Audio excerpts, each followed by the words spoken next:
Hello and welcome. I'm Walter Shapiro, staff writer for the New Republic, and we're about to devote 1 hour to the most fascinating state on the political map for November.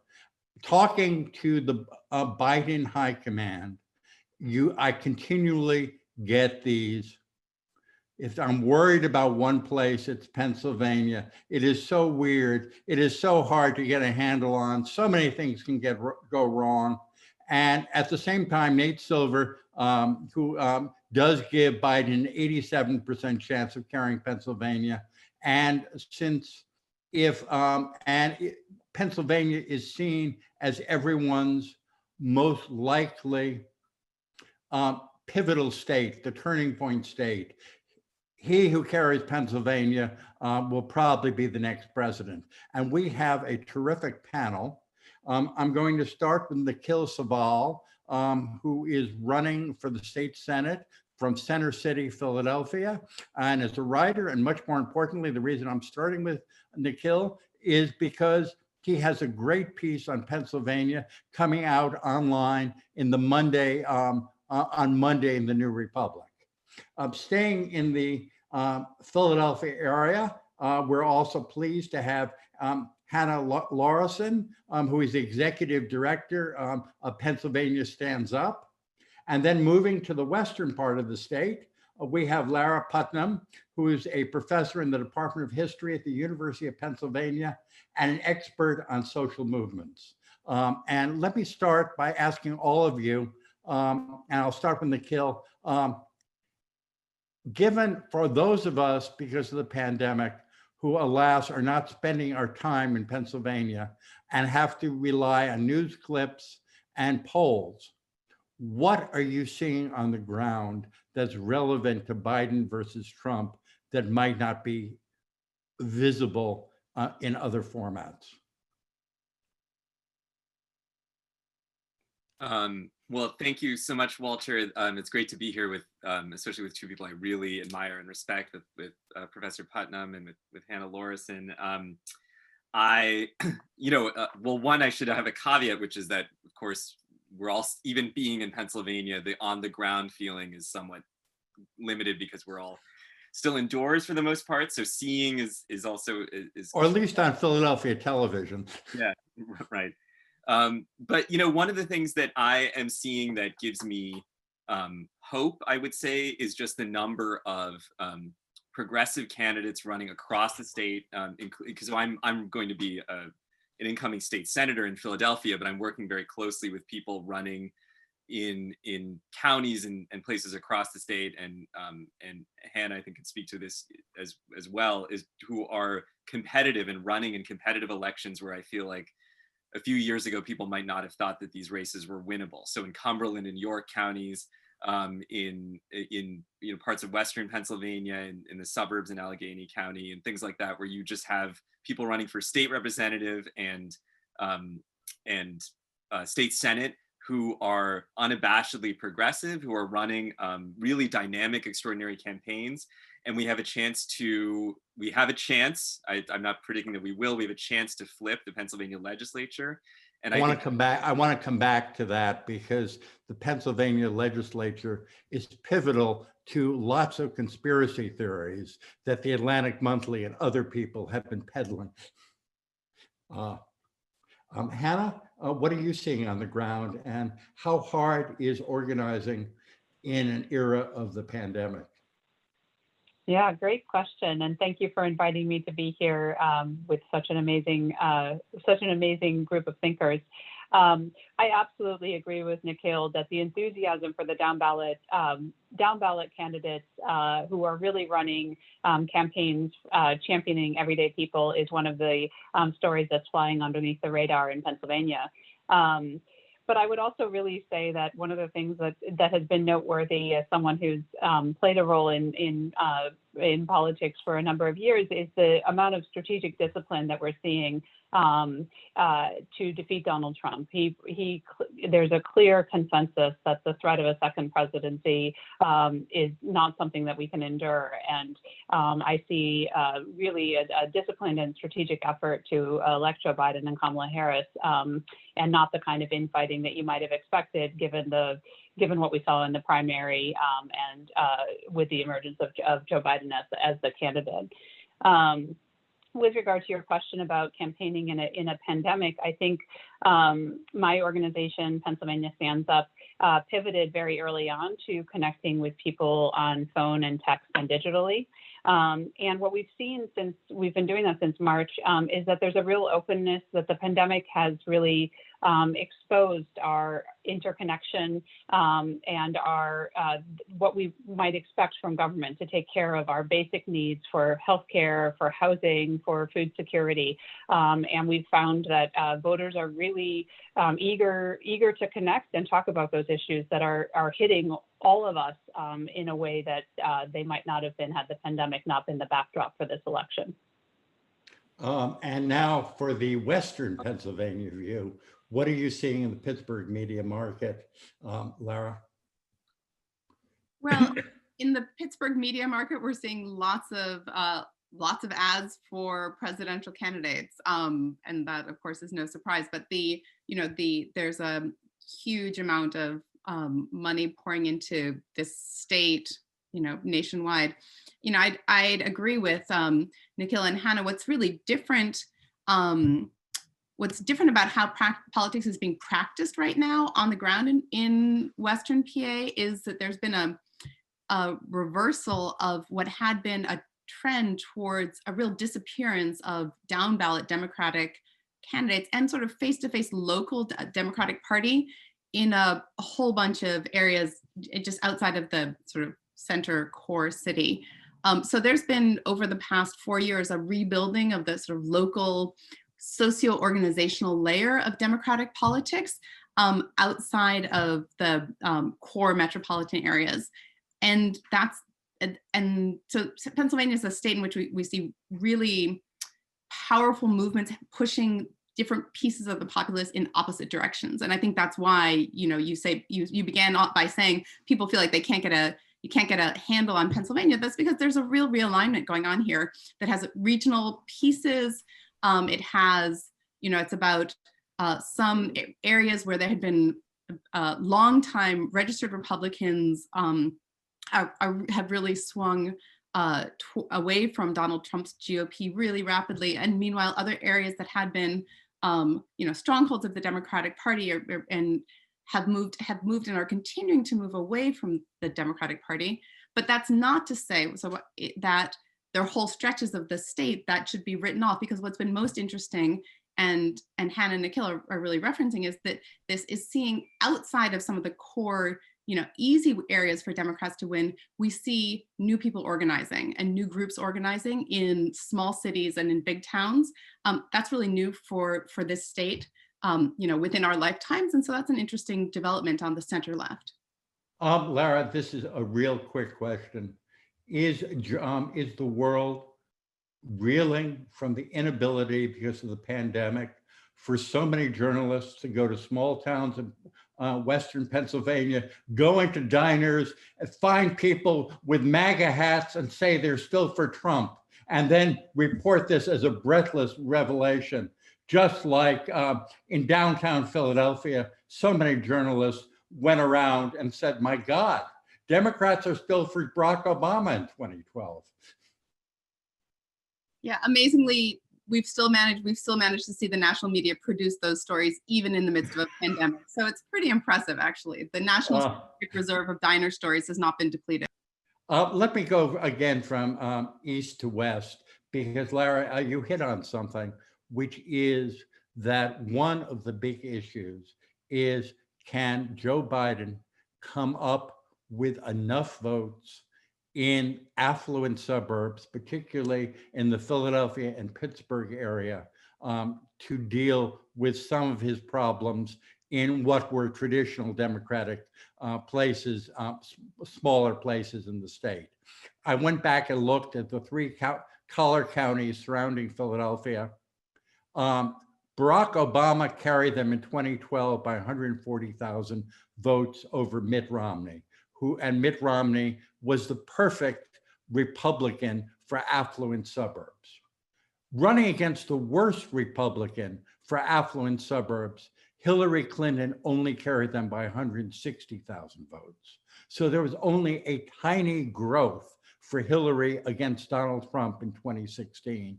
And I think part of the story, and the same thing in the Pittsburgh suburbs, is, do you see evidence that Biden is going to do better than Hillary's numbers in affluent suburban areas, who, as Lara was referring to, seem to have a general recoil against Donald Trump?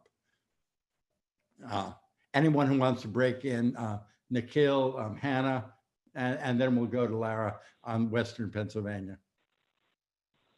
Absolutely. I mean, I think that we've seen a decided shift in the Philadelphia collar counties towards the Democrats. The Democratic candidates performed extremely well in the 2018 election there. And I think that was driven by some of the grassroots energy that Lara was describing, seeing in Allegheny and in the West. I think 2016 really shocked a new wave of grassroots energy, not just in the collar counties, but truly statewide. To people that realize that it's really up to us to take control of our democracy and to fight for candidates who champion our values. And I think we see that in the suburbs, but in my view, the story actually goes much deeper into South Central Pennsylvania, into the Lehigh Valley, and into the broader rural parts of Pennsylvania that, for so long, even those of us on the left have allowed the dominant narrative to write them off as sort of Alabama in the middle or Pennsylvania. And that's not reflective of the reality in rural Pennsylvania, where we see many people who share our values. And I'm really excited by some of the down ballot candidates that are running in South Central Pennsylvania and the Lehigh Valley with a really bold, progressive agenda, building on that grassroots energy that's bringing political infrastructure to parts of the state that have really been neglected for far too long by the Democratic Party. I should mention, I believe it was James Carville in 1991, after successfully running a special election Senate candidate in Pennsylvania, who just famously described Pennsylvania as Philadelphia, Pittsburgh, with Alabama in the middle. And that description, while telling and vivid, is also 30 years old. And I have to mention, Alabama right now has a Democratic senator in the form of Doug Jones. Lara, talking about the suburbs. Absolutely. Well, I'm glad you mentioned that, Carver, because it couldn't be more wrong, and yet it's like a zombie that you can't kill, that perspective, right? And it's increasingly wrong. So if you look at county level voting totals, the variation in top line vote totals within counties by precinct is getting higher across the state, which is to say, it's no longer areas that we think of as like just red rural Pennsylvania have enormous internal diversity within them. And so that, more dense, the bigger towns, the smaller cities, even in counties whose top line vote total may go for the Republicans, there's increasing, diversity within rural and, Rust Belt counties in Pennsylvania.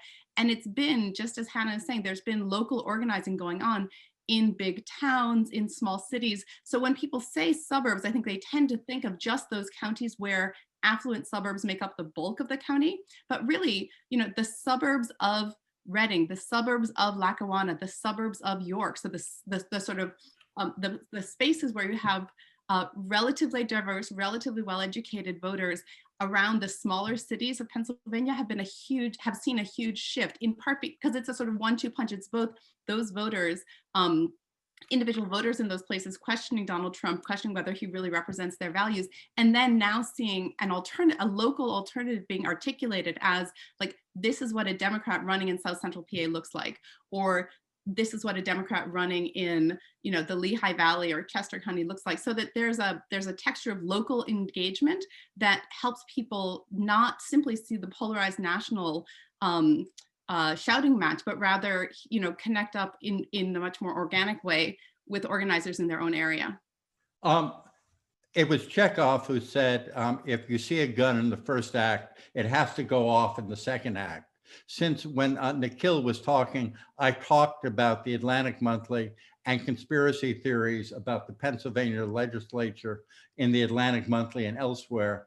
And given the fact that all of you have talked about down ballot races, I was wondering, maybe even starting with Hannah, to just talk about, is there, the conspiracy theory was that somehow every single Republican in the Pennsylvania legislature would ignore the results of the election and send their own slate of Trump electors to Washington, which A, seems to be probably a misreading of the Constitution, and B, it requires a lockstep love of Donald Trump that even Mitch McConnell couldn't match.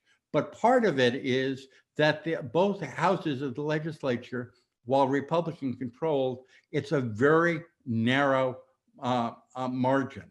And as I believe the new legislature, it would be seated on November 30th, not on January 1st. So that before the electoral votes are counted, there'll be a new electors are chosen, there'll be a new legislature. So I just wonder if all of you could just quickly talk about the chances of the Democrats taking at least one house of the legislature. And of course, we're all rooting for you, Nikil, to be majority leader of the Pennsylvania State Senate. Absolutely. I mean, I think we can say that it is not a conspiracy theory that the GOP is the party of the new Jim Crow, and they are pulling all the levers that they can to sow chaos and confusion into and threaten to undermine our democracy. So, their effort to seat alternate electors was defeated, and there were a few moderate Republicans that split from the party. But we expect them to rise as well after November 3rd. And, to seek to undermine by whatever means they can, whether it's litigation or legislative strategies, or by setting loose the militias to do their bidding. The truth of it is, though, the majority of us want every vote to be counted, and want our institutions to function to serve us, the people, we the people, as a democracy. So, while I feel optimistic about the chances of flipping the state legislature, and it's certainly critically important, I think the behavior of the GOP and their failure to pursue really simple fixes that would make our democracy function better belies their true agenda, which is voter suppression and intimidation. Nikil? Yeah, I mean, I think all of us are prepared or preparing for that, for the possibility of just an attempt to by the Republicans to filch the election in one or more ways. I believe Hannah and I were on a call talking about this just the other day. There's just a conversation happening in terms of how the legislature prepares to deal with this. I mean, there are varieties of threats that not all of them conspiratorial, and many of them plausible. So, for the record, I was not minimizing voter suppression. I was not minimizing problems with absentee ballots. I was just talking about the specific threat that Barton Gellman laid out in the Atlantic Monthly, that every single Republican in the state legislature would vote to throw out the results of the election, which did strike me as a little conspiratorial and extreme. Right. Although we're prepared for everything, but in terms of flipping the legislature, there are a number. It is very much a possibility. I would say with the Pennsylvania House, there's sort of more. There are 9 seats that need to be won in order to win the majority in the House. There are 4 in the Senate, and so just by nature of that, there's sort of more pathways for the House to get there. Just because you can, there are many different people running to flip many different seats, and so there may be unexpected pickups and things like that. The Senate is a little tighter, but similarly doable. I mean, there are, and it is taking place. A lot of these races are taking place in sort of, in one sense, places where you might not have thought the organizing to be working. So, or unless you're on the ground. So I think Hannah had mentioned, South, sort of like South Central, Southwest Pennsylvania. So Lancaster County, there's a very competitive seat. There's a suburban seat in Philadelphia, in Chester County, that's very possible. And then, but then further west in Erie, northwest in Erie County. Erie, the place where Donald Trump said on Tuesday night, I shouldn't have to come here. If it wasn't for that, if it wasn't for the plague, I never would come to Erie, which of course is a rather interesting super spreader way of ingratiating yourself with your voters. Sorry, I didn't mean to interrupt. I had missed that one, but there's always more. It turns out but then the Lehigh Valley, in terms of House seats, there's a number of ones that are up for election. There's a candidate who's a strong. I mean, and the candidates running, I just want to make clear, many of them are in some sense outperforming, at least in polling, the presidential ticket. So we're also building sort of long-term power and changes, the sort that Lara was talking about.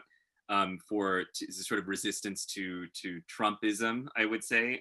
For example, there's a candidate running who's Tara Zarinsky, who's a huge solar advocate, renewable energy advocate in the Lehigh Valley, running an extraordinary campaign. Just many figures like that across the spectrum who are not, that's not what you think when you think of, or that's not the sort of portrayal of what is happening in Pennsylvania politics, or who the candidates are, or what kind of campaign you have to run to win. So I think it's not just that the legislature could flip, or one or both chambers, or either chamber, but that the nature of that majority, should we get it, which I hope we will be different. And in addition to kind of the sort of pent up feelings of all the things that we want to pass, there's just going to be new kinds of leadership coming from different places, which is also very exciting. Lara, what do you think about all of this? And let me apologize. I think it's unfair that I keep going from east to west. Henceforth, I will start going from west to east. I think, the concerns that have been laid out about how things could play out with possible intervention from the Pennsylvania legislature is understandable. People are appropriately taking steps. I mean, it's not that I want to be here in my academic capacity demonizing the Pennsylvania GOP. At the local and county level, the folks who are running elections in county after county, Pennsylvania has 67 counties, the majority of them have Republican elected officials. I have such great faith in county level officials to try to want to count every vote and to be committed to counting every vote. And I don't worry about the partisan coordinates of those county level officials. But the state legislature, since coronavirus, has proven to be really, how can I put this?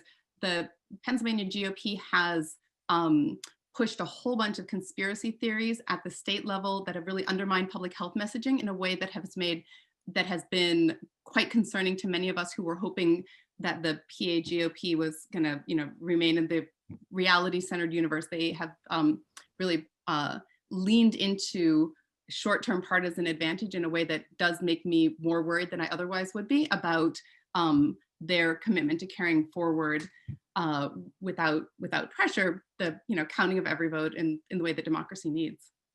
Part of the thing is that up until this year, Pennsylvania was just about the most resistant state in the union to any sort of absentee ballot or any sort of early voting. So unlike, say, a state like Colorado or most states, most Pennsylvania voters who are going to be voting by mail will be doing it for the first time in this election. I know the Biden people went up on the air, at least they were scheduled to, yesterday with an ad explaining to voters in Philadelphia, maybe they are also in the Pittsburgh media, how to fill out the security sleeve that is necessary for the vote to be counted. And I just want to ask all three of you quickly, starting from west to east, how worried are you about screw ups with absentee ballots? You know, the issue of the security envelope is important. Pennsylvania voters who are voting by mail need to include their ballot inside of a blank security envelope, which they need to not mark, and then they need to put on the outer return envelope and sign and date that with the current date. So that message has been, you know, repeated. You know, today is not the right day to be starting with that message. You know, over 1 million ballots have already been cast and counted in Pennsylvania. So I would say the networks, both media, social media, and interpersonal networks have done a reasonably good job of getting that information out to voters. And just as you say, this is the first time that Pennsylvania has no excuse mail-in balloting.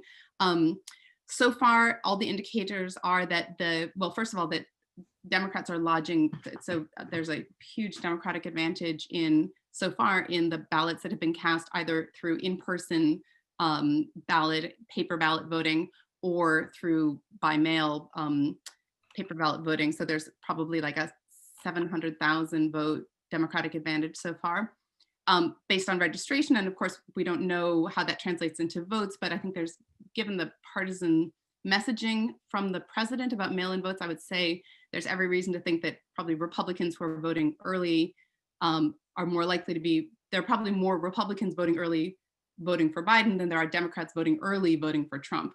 So in the big picture is that, and for every county that I've looked at, where I've looked at the numbers, the portion of Democrats who've requested mail-in ballots and already gotten them in is higher than the portion of Republicans who've requested ballots and already gotten them in. Bottom line, the electorate seems to be very, very attuned to what's happening, really engaged. There's clearly it's going to be the highest turnout in Pennsylvania in my lifetime. And I think there's reason to hope that people are actually managing to navigate these somewhat complex range of choices and steps and logistics in order to get their votes counted. Hannah, how does it look from your perspective? Hannah, I think you're mute. Yes. Yep, just struggling a little with the mute. I think we can all relate to that. Yeah, I agree with Laura. I think that there's been a large-scale effort to educate voters about the voting process. My organization has made 4 million voter contact attempts since August, and there are many others, including the campaign, that are doing the same. So I think that we see that the system is working, and fundamentally, I think it's really fortunate. Obviously, Act 77 was implemented before the pandemic hit, but let's keep in mind that we are seeing rising numbers in Pennsylvania, and voting by mail is a way that people can express themselves in our democracy and stay safe. Hannah, I just want to say, you talked about 4 million voter contacts. Is this in conjunction with the Biden campaign, or is this totally independent? And is all of this by text and virtual, or is there some door knocking involved? Yeah, absolutely. No, those are not in coordination with the Biden campaign. Those are the phone calls powered by everyday people, volunteers with my organization, Pennsylvania Stands Up. The 4 million is comprised primarily of phone calls. So we are phone banking every night, all weekend, and we would invite those of you who are watching today to join us. In fact, you can join both me and Nikil this Saturday in a day of action. You can register at pastandsup.org/get involved. And we hope that you will join us, because this election shows that it's really up to us to fight for the kind of Pennsylvania that we want.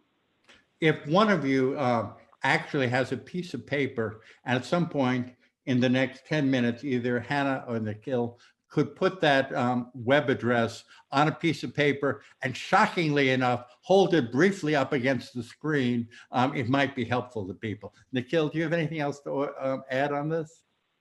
No, the only, or just a small thing, and this is more, maybe this has relevance for post-election because it's just, there is a racial and class skewing to the mail-in ballots, and I just think we just have to kind of reckon with that as we go forward. I mean, it is first year that we've done it, first 2 elections that we've done it in Pennsylvania, and so in Philadelphia, for example, most of the mail-in ballots do seem to be coming from, in fact, from my future district, from Center City, from sort of affluent areas in the district.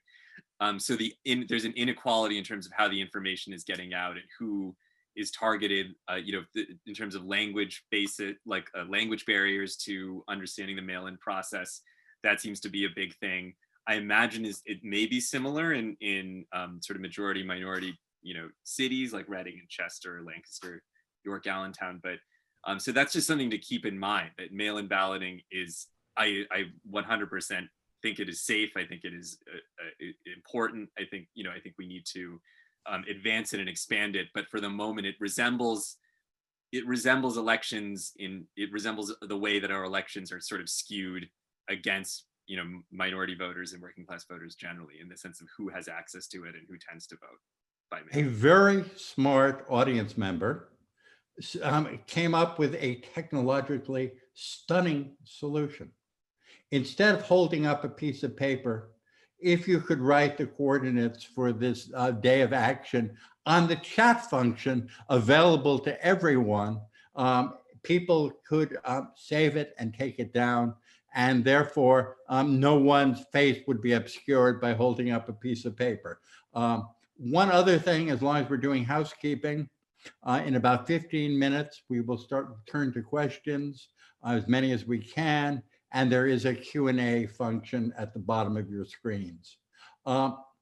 Since you talked about people of color, Nikil, talking with someone very high up in the Biden campaign yesterday, I heard real worries that turnout, particularly among young Black men in states like Pennsylvania, will be down even from the Hillary Clinton levels, because 4 more years of no one delivering for them has created a level of hopelessness and cynicism that the Biden campaign really worries about how to reach them.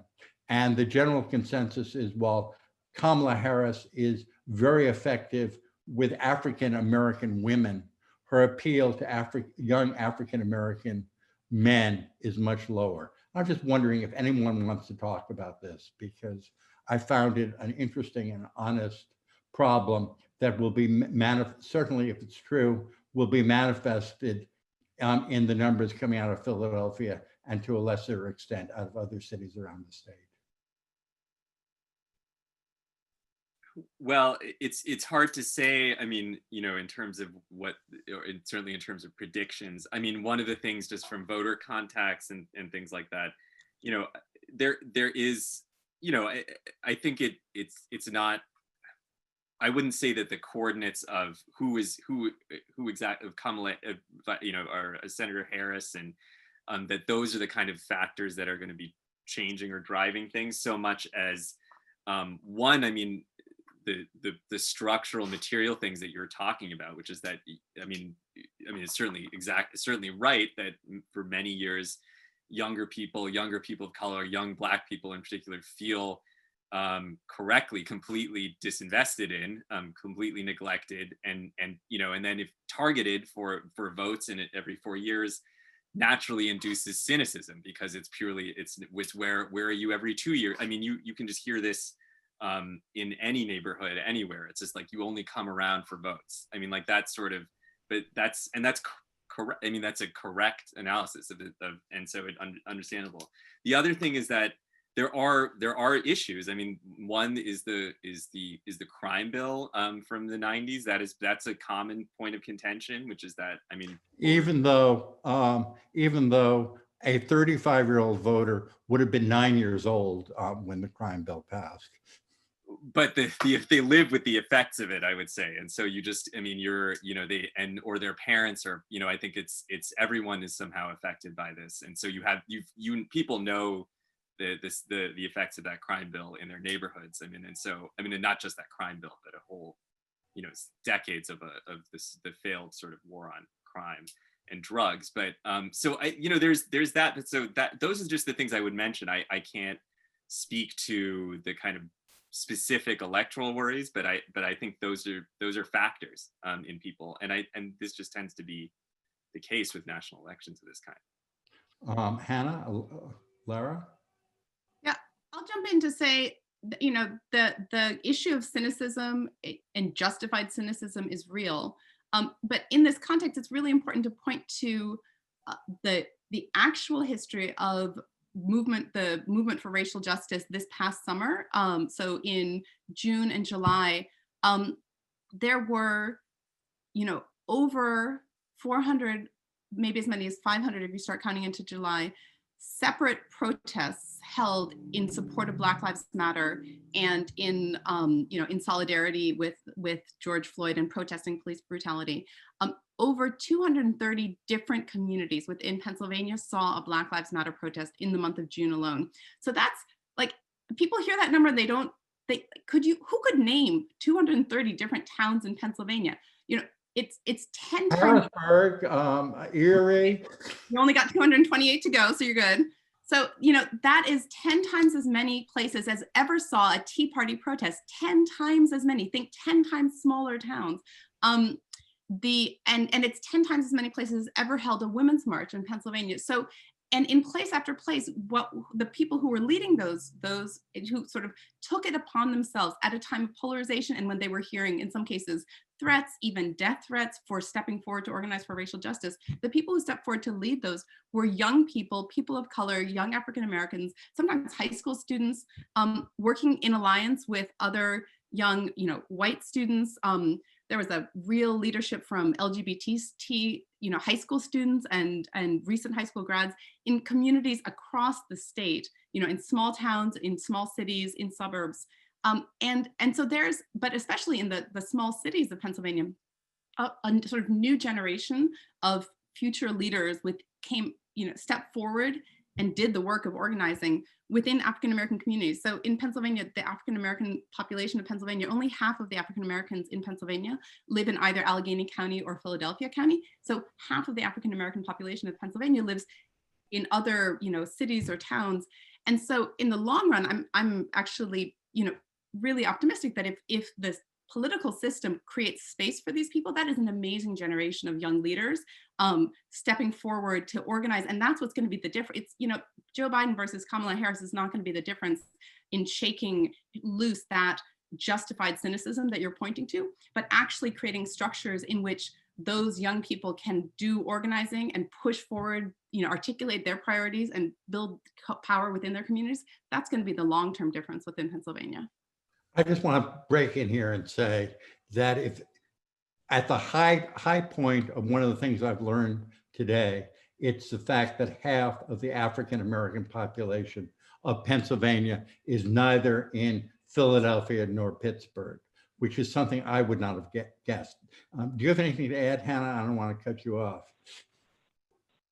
Yeah, I mean, I think you're asking a really important question about the broader issue of disengagement from politics. I mean, we can't forget that in 2016, nearly 40% of eligible voters sat out the election. So, you know, we can have a conversation about the priorities of young Black men, but I think the truth of it is that many Pennsylvanians feel that their elected leaders don't speak for them, don't represent them, and aren't willing to address the real issues that are impacting our communities.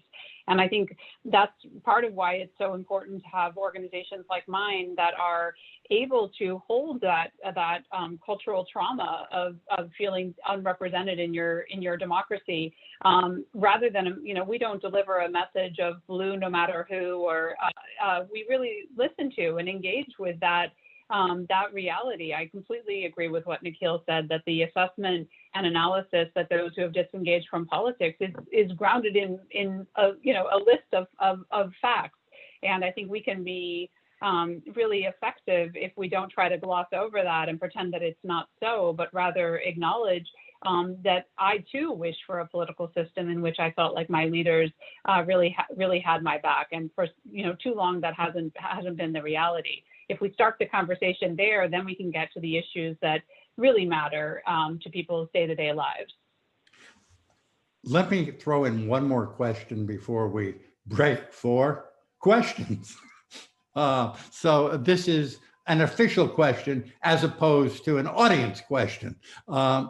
In the debate last night, Joe Biden repeatedly expressed that he was against a ban on fracking.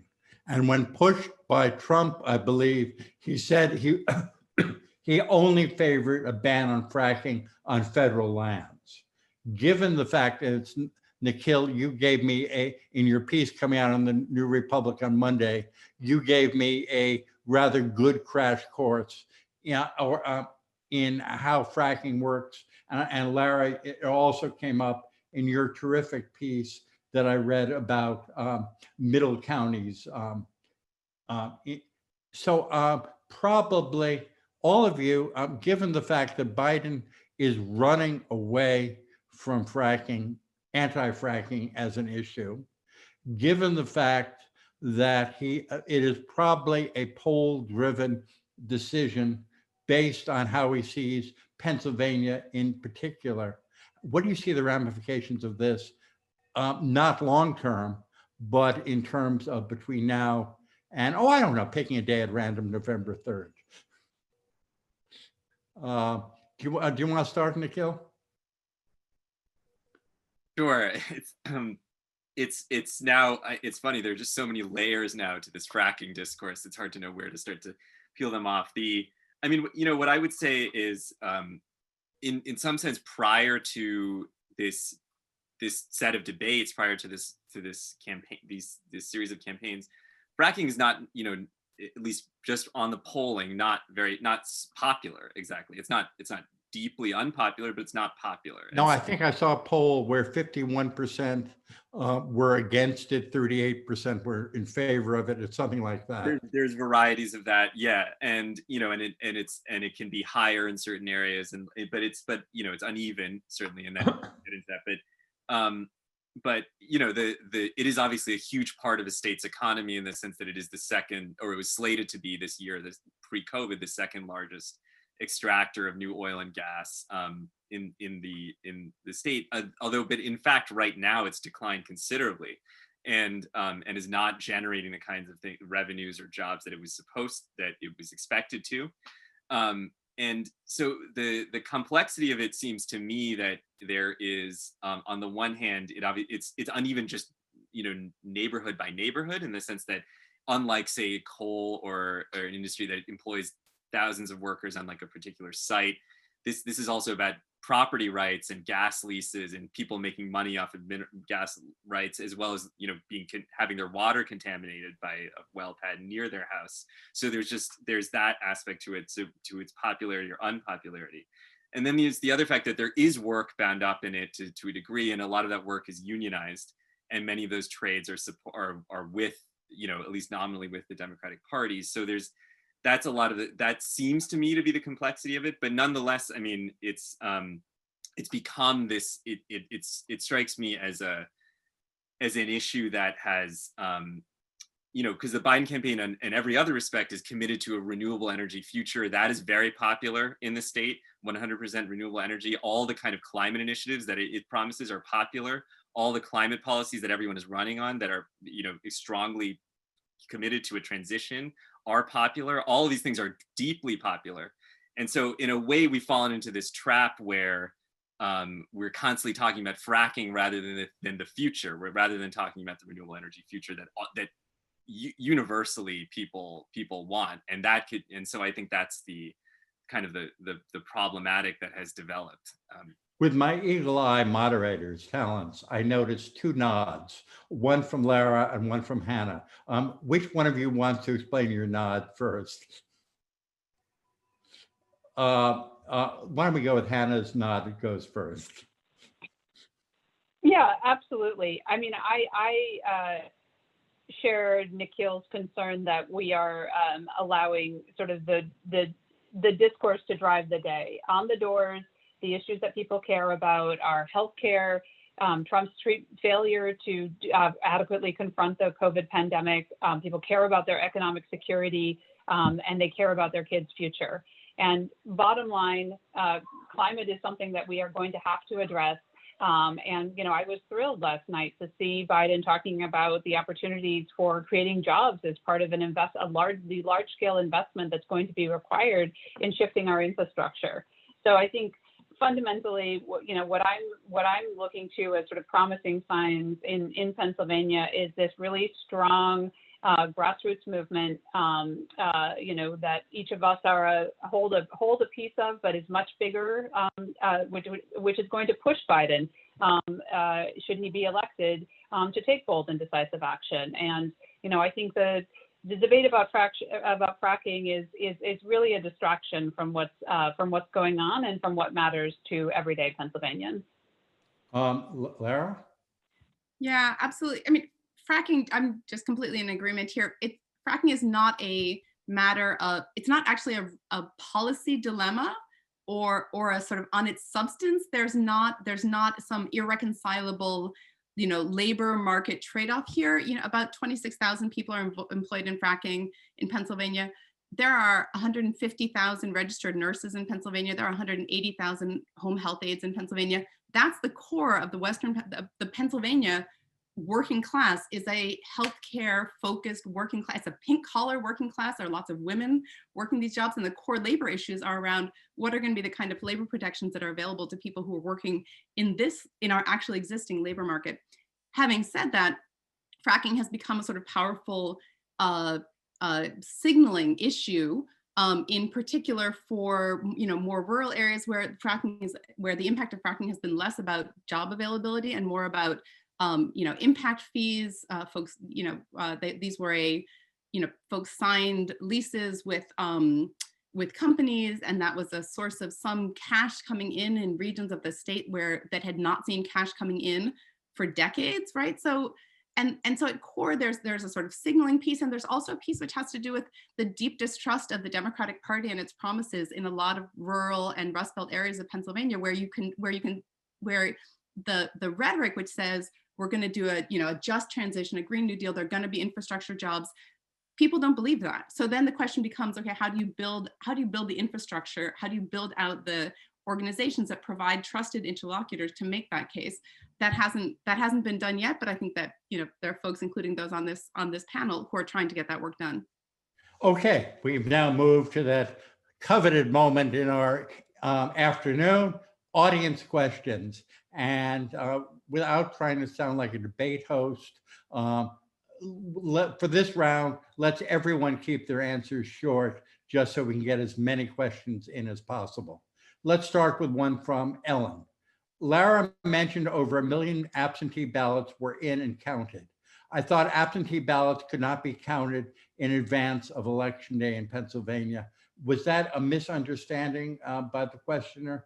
And number two, that gives rise to a question for all of you. Given the slow count of the absentees, when do you think we'll know who won Pennsylvania? So just to clarify that, we know they've been counted in the sense that we know the ballots have been returned. None of them have been opened. So the questioner is absolutely right. The ballots will not be opened until Election Day. And so we will not know how people have cast their vote. What we do know is the party registration of the people who've returned their ballots. Okay. When do all of you think we're going to know who won Pennsylvania?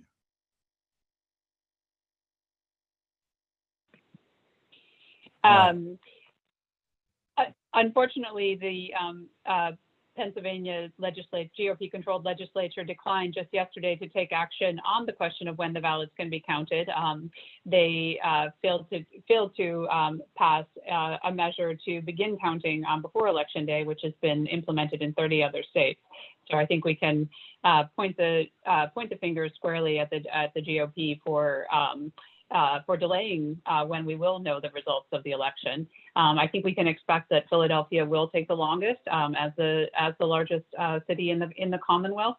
But I know that they're going to be pre-canvassing beginning the morning of Election Day, and will be counting around the clock. So we can expect that it will go more quickly than it did in the primary. The question mark remains around how many ballots will be challenged, and those predictions could slow down, and the resulting litigation could slow down when we will know the results. So I think we all need to prepare ourselves that going forward, we will not know the election results on election night, and there will be this period of uncertainty where we all need to demand that every vote be counted.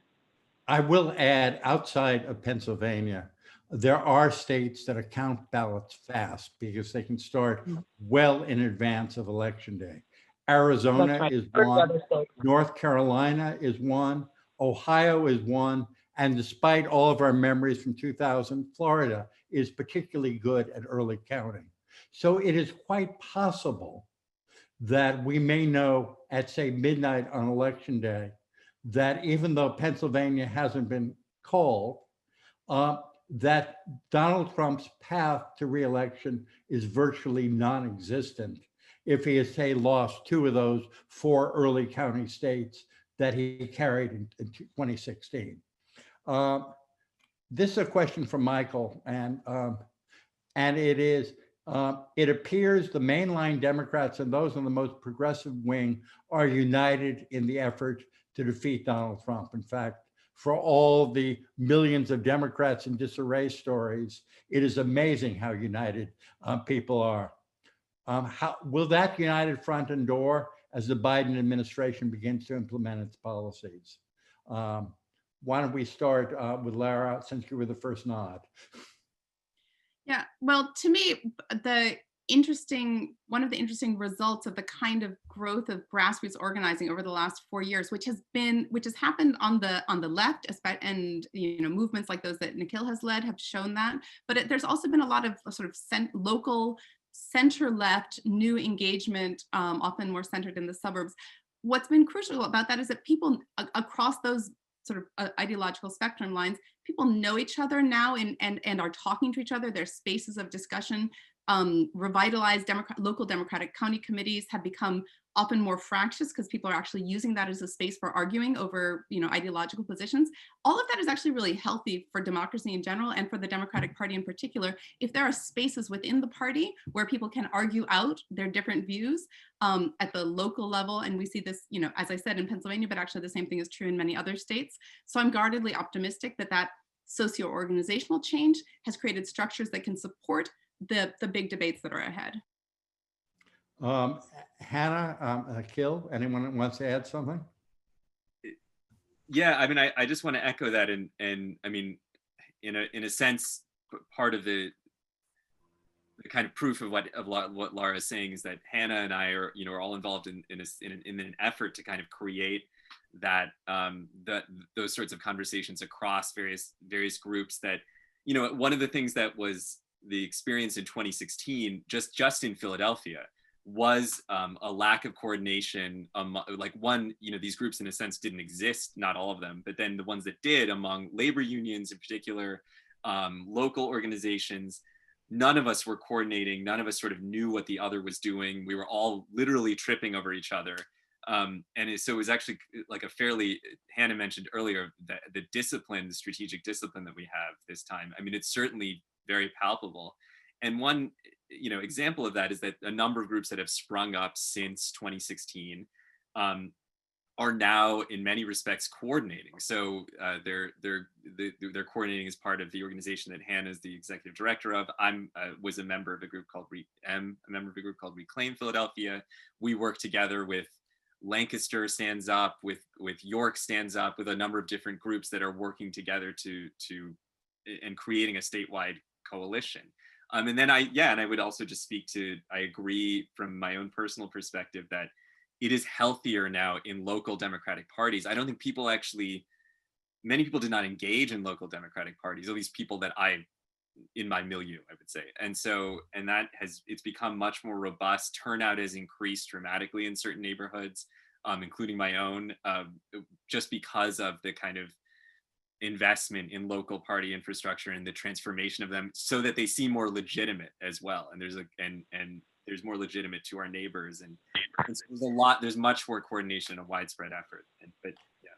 Let's see if we can throw in one more question. And this is from Anonymous. And Anonymous is someone I've admired for a long time. I read several of his novels. I read his book From Inside the Trump Administration, and I'm honored that Anonymous is also here asking questions. Anonymous asks, I grew up in Williamsport in Lycoming County. My family are rabid Trump supporters. Do you see any signs of support for progressive policies in Lycoming County?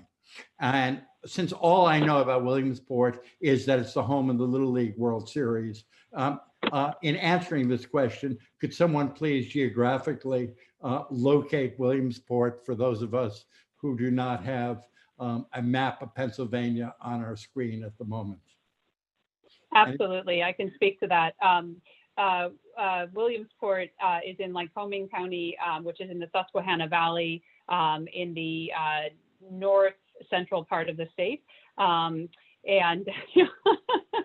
if you can follow Lara's hands, she's drawing the square and placing it there. And Lycoming is actually home to a substantial African-American community and is a great exemplar of what Lara was speaking to earlier about the reality that there are many Black and brown Pennsylvanians outside of the major urban areas and even outside of the our mid-sized cities. And absolutely, the Susquehanna Valley is an area that saw tremendous organizing around the movement for Black Lives, and has in fact been the site of sustained organizing since the uprising, both independent political power and within the party itself. There have been candidates running in races that have Democratic candidates running in races where the Democratic Party for a long time hadn't been able to field candidates.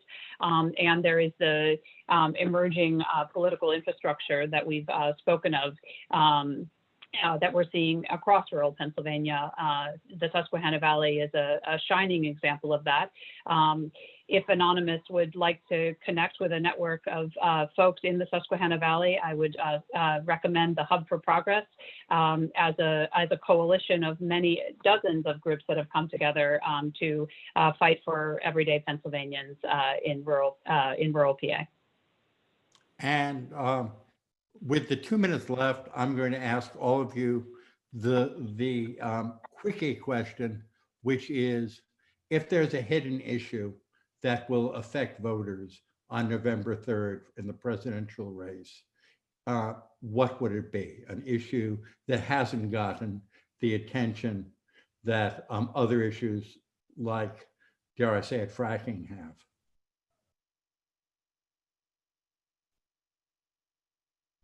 Well, it's called Stump the Panel. I'll jump in with one thought, which is that in Pennsylvania, as elsewhere in the country, the Biden campaign has been less successful in consolidating and connecting with Hispanic and Latino voters than maybe some people would have expected. And I think that reflects a long-term lack of sustained engagement and investment in building roots into engagement in politics for the enormously diverse Latino populations that live in Pennsylvania, as in so many other places outside of the sort of usual suspects in this country. So that's a challenge for the future, and it'll have an impact on November 3rd in Pennsylvania. But its importance is a much more long-term one. There really needs to be some building and some sustained outreach rather than, showing up once every 4 years. Anyone else have a favorite issue they think might be influential? I mean, I think that the number one issue, this is hardly an answer to your question, but I think the number one issue really is the question of healthcare. I mean, that's what we hear over and over and over again. And I think there's been a lot of debate about Trump's mishandling of COVID. But the question really is on the table about what are we going to do about the challenge of making sure that every American has adequate healthcare for their families. And with the with the likely confirmation of the Supreme Court justice, it's going to become even more vital that a Biden presidency presents bold solutions, and we will certainly be here to push him on that. And much more importantly, Donald Trump, any day now, is going to have the world's best healthcare plan. It's just coming. I know it's tomorrow. It might have happened during this panel. I'll give Nikil, I'll give you the last word here. I can't add much more. I mean, I think Lara and Hannah are both correct. And Lara signaled this earlier, which is just that the importance of the healthcare workforce. And I just wanted to underscore that again, that it is the, home healthcare aides, it's the largest growing sector or large, of work. I mean, there's just the UPMC is one of the healthcare employers are the largest employers in the state. And so this is just a major industry. It is a unevenly organized industry and in many and clearly exploited, as I think everyone has come to see. And so I think is also politically powerful in a way that I think we can't, and morally, actually, I think in a way that has become clear during this crisis, that I think will become important for years to come. And I think we should pay attention. This has been a glorious panel, and I have to end by saying I just saw a message from Anonymous, who's about to work on another novel. But before he or she does that, he or she took the time to say thank you, Hannah, for talking about Lycoming County. But much more importantly, this has been a wonderful panel.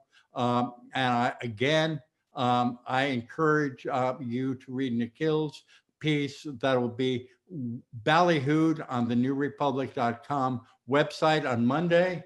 I really encourage you to read everything that Lara writes, because she is so smart on so many aspects of politics. And I'm sorry I didn't spend more time on her piece for Democracy Journal on middle counties.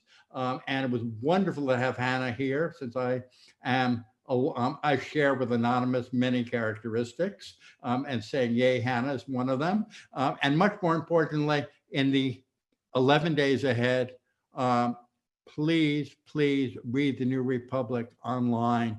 We have some great pieces coming up.